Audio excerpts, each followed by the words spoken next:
Good evening, ladies and gentlemen. It's 7 o'clock. It's very good to see you. And there's only one thing all of you want to see. That is the exit poll numbers for Delhi.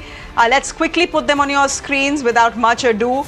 The numbers, if you collate all of them, it seems the BJP has taken away Delhi, broken that 27-year jinx and is coming back to power, in fact, storming back to power in Delhi. That is if these numbers hold on February 8th.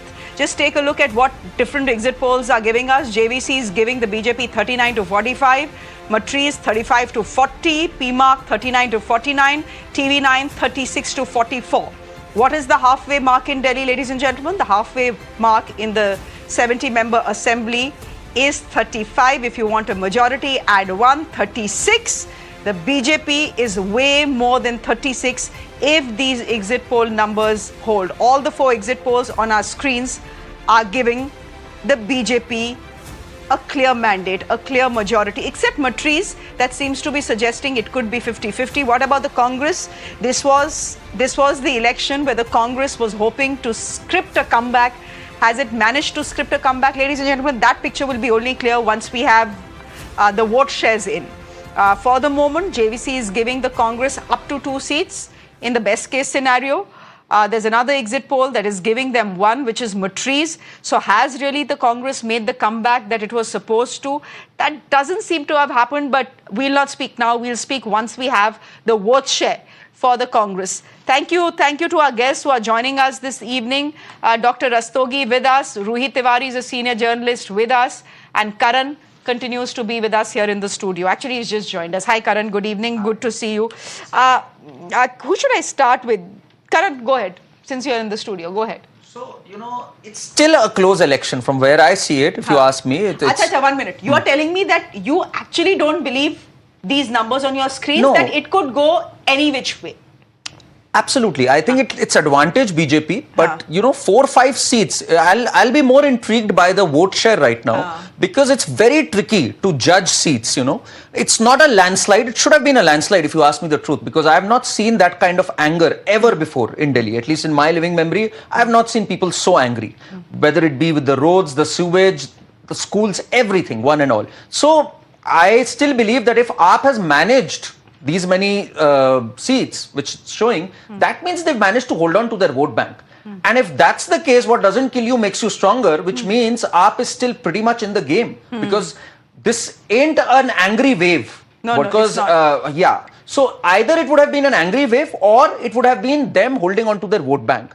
And if AAP has managed to keep its vote bank together, they have a much better ground game than the BJP has. Let's be honest, if BJP wins also from here, it's not because of the efficiency of BJP Delhi. It's because people were so mad with AAP, because so disillusioned with their lack of governance, that they gravitated towards the next best alternative. Ladies and gentlemen, you can of course keep your ears wide open for what we are saying, but I request all of you to just keep your eyes on the screen and eyes on the numbers, actually, more than Karan and me and everyone else. Just keep an eye out for the numbers on your screens, because that is what is telling us a story. Again, I'm saying we don't know if these numbers will hold on February 8th.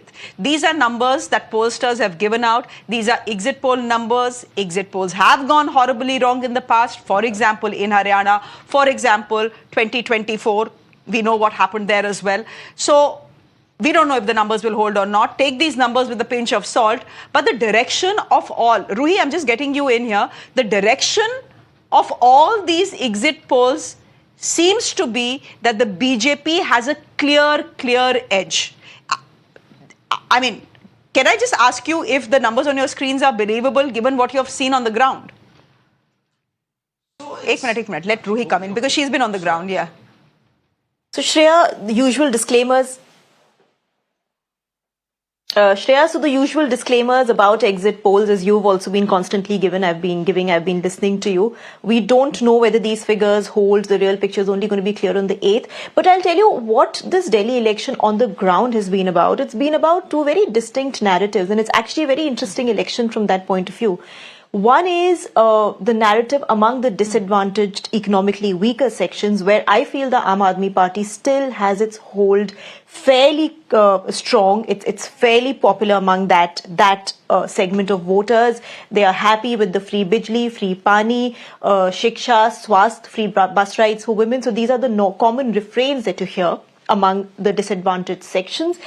As you climb up the economic ladder, and that is where a bit of faltering for the Aam Aadmi Party starts, because that's where the question of a complete lack of development on the infrastructure front comes in.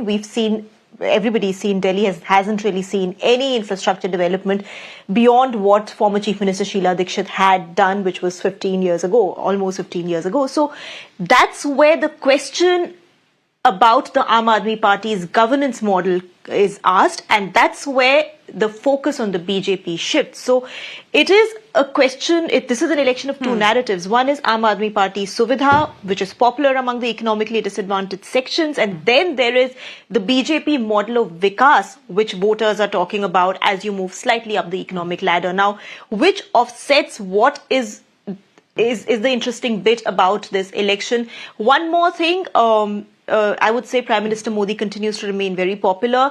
Even among voters who say they will vote for the Aam Aadmi Party, there is a bit of understanding in their heads that we want Modi at the centre and Aam Aadmi Party in the state. So that also explains the BJP's performance in the Lok Sabha polls, across Lok Sabha polls, actually the last 3 Lok Sabha polls, where they've got 7 on 7 in Delhi. Having said that, I would still say that among the disadvantaged and poor sections, Arvind Kejriwal's base remains. There is a lot of goodwill for, however you want to put it, the freebie model, the social welfare model, however you want to phrase it. But as you move up the economic ladder, there are big questions being raised.